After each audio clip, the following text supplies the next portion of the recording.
പാലൂത നിങ്ങൾ കുടിച്ചിട്ടുണ്ടാവും, പക്ഷെ ഇതുപോലത്തെ ഒരു പാലൂത ഇവിടെ എന്റെ ഷമീം ഈ പാലൂതയിൽ സ്വർണം വല്ലതും ഉണ്ടോ?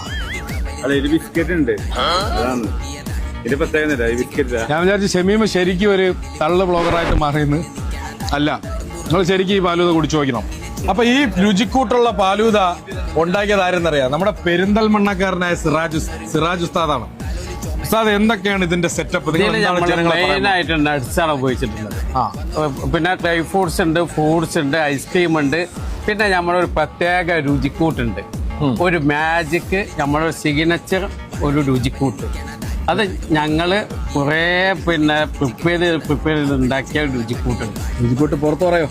അത് ജനങ്ങൾ അത് കുടിക്കട്ടെ. രുചിക്കൂട്ട് എന്തായാലും പുറത്തു പറയാൻ പറ്റില്ല, അത് അവരുടെ ട്രേഡ് മാർക്കാണ്. അപ്പൊ നിങ്ങൾ ആരും മറക്കണ്ട, ഷാർജ മൊബൈലിലെ അംബാസഡർ സ്കൂളിന്റെ നേരെ ഓപ്പോസിറ്റ് ആണ് ഫ്രീ ടൈം റെസ്റ്റോറന്റ് ഉള്ളത്.